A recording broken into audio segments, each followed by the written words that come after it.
Hey Bookaholics, so welcome back to another video. Today I am bringing you another trope talk.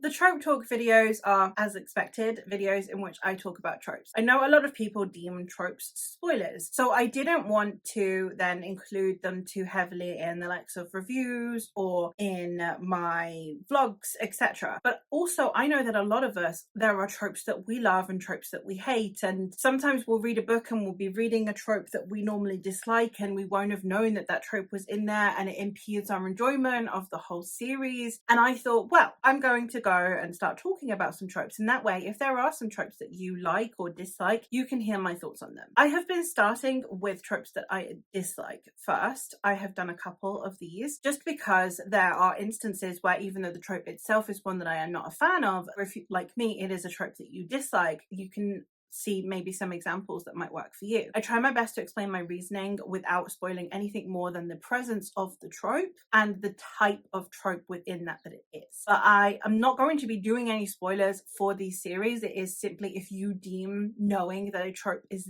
there is a spoiler, then this video is obviously not for you. That being said, let's get into some examples of, in this case, multiverses. I'm not a huge fan of multiverses. It's never been something that I am really into, especially because there is a certain level of science behind multiverses, and therefore my brain just is very much like, okay, but why?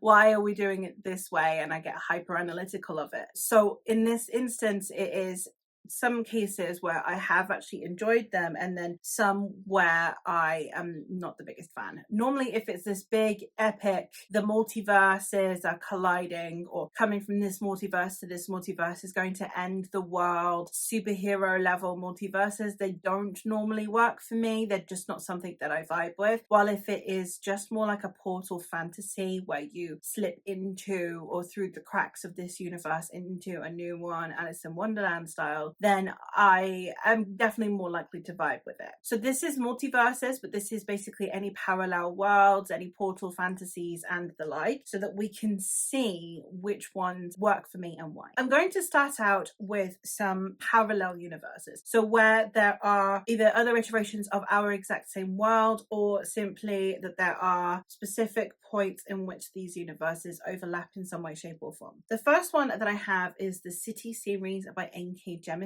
This is the most recent series by this author and is a urban fantasy. And this is a series in which the larger cities of the world come alive, they awaken, and we are following the awakening of New York City. Now, there were quite a few faults in the logic in this series for me anyway, but one of them being the multiverse element, the idea of someone who has been going around multiple universes trying to stop the awakening of cities. I don't personally enjoy the way that this was executed, and while I did enjoy the books for the characterization and the writing, I definitely did find that this is the one that I struggled with the most by Jemisin, due in part to the presence of the multiverses and the way that that worked, because the layering in my mind didn't work. It is one of the ones where it caused me to overthink, and then it impeded my enjoyment because it makes me think too hard about the possibilities of this and what that entails and the purpose of it and why someone would bother. It bothers me. It's a similar issue to what I have with time travel, where as soon as you get into something and you try and make it seem plausible science, if that doesn't then hold up, it just makes me over question things, and then it impedes my enjoyment and stops the flow of the story for me. One where I did really like the world building, the series isn't necessarily a favorite of mine due to plot,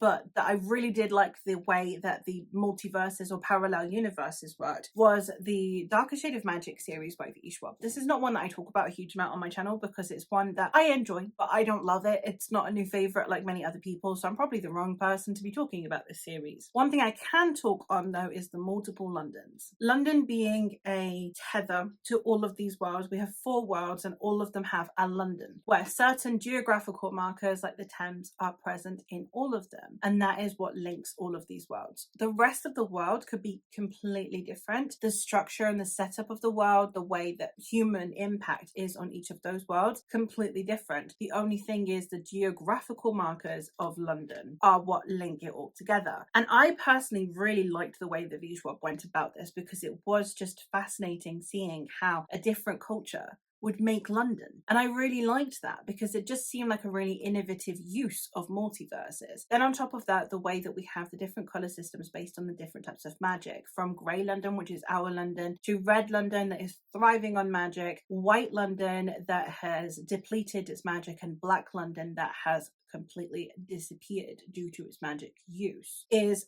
fascinating to me, because then it's multiverses its way through not only how different societies work, but how different types of magic would impact the groups of people that would live in London. And it wasn't there is a carbon copy of every single person in one London is also present in another. The way that we traverse from London to London with our protagonist Kel, who is one of the few people who can traverse across all Londons, I think was handled really well. The world building in this is probably my favorite element of the series. I definitely think that is one of the few instances where having this multifaceted, multi-layered story actually worked really well for me. One that, not necessarily in terms of the execution of the multiverses themselves, I don't think that that was expanded upon in a way that I personally would have liked, but one where the multiverse ties directly into the themes, and its purpose was a presentation of themes, and therefore one that I still managed to very much enjoy its use of multiverses despite the lack of world building, for me, is The Female Man by Joanna Russ. I will point out this is feminist literature, but it is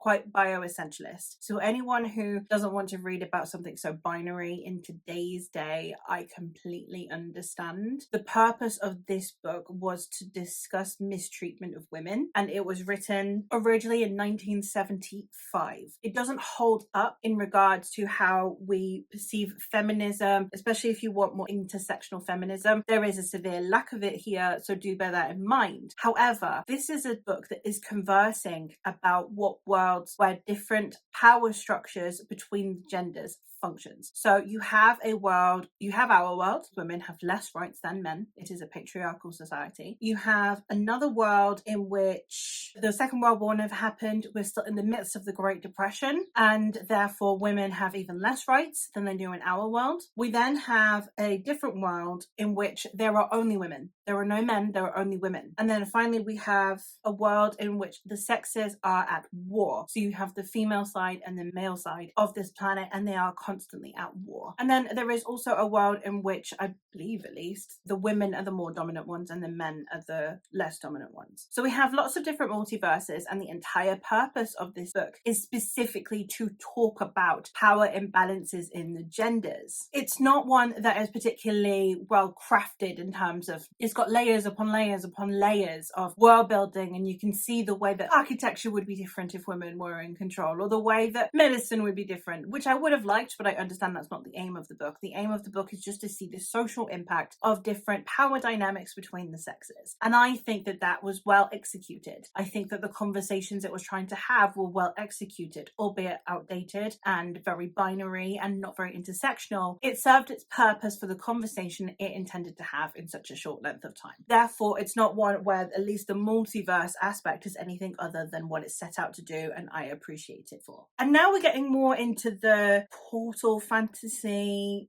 element of this, people falling through places, being able to enter into other places. The first one I have is actually a horror, and that is The Hollow Places by T. Kingfisher. This is one where I found that the multiverse parallel universe element was really fascinating, because we do have a multiverse element as well as a parallel universe thing. So we have where our protagonist Kara goes through doors she shouldn't be able to go through, and she ends up in this forest that is very, very creepy, very eldritch. And it's clear that there are other people from other universes that have also entered into this space. So while we're not actually exploring any of those multiverses, it is clear that this one very disturbing place is what links all of those other worlds. And I really like that because it's got that level of vagueness that we have in our real world, that level of scientifically, multiverses are entirely possible, but that's the full extent of our knowledge. In this, it's a little bit more proven. Yes, there are other multiverses. I know nothing about them. I have no idea how I would ever get to one or if I would want to, and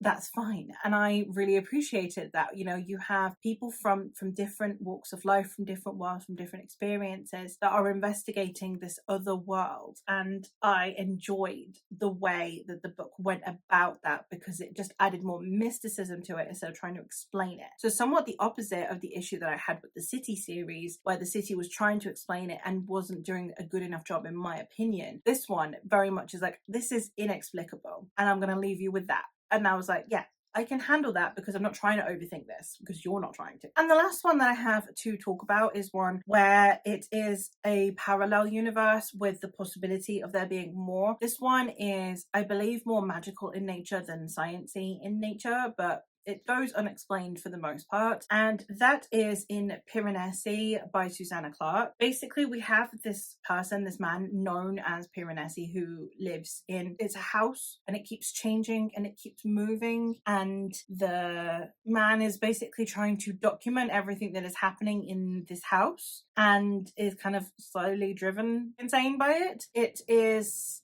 very easy to spoil because it's very short, so I'm trying not to. But there is a huge amount of conversation in here around how he got there and what he's doing there. And for me, one of the most fascinating points about this book is that it doesn't matter. And again, I always find that with something that is scientifically viable but we know nothing about, unless you have some really solid science background, doing the "isn't this weird" works better for me than, so scientifically, right, it just doesn't work for me as much. So I really appreciated this one's just, wow, okay, this is where we are then, huh? I very much enjoyed this book for that purpose, and I would highly recommend checking it out if you are into parallel universes but don't want the sci-fi side of it. This one will probably blow your mind a little bit, but in a good way. And there you have it. Those are some books that talk about multiverses, parallel universes, portal worlds, whatever you want to call them. Yeah, let me know if your tastes align with mine, if you have similar thoughts on multiverses to me, if you have any recommendations for books that have multiverses in them based on what I have said I like / dislike. I would welcome any recommendations. But that is all from me for today. So thank you ever so much for watching, and I will hopefully catch you in another one soon. Bye!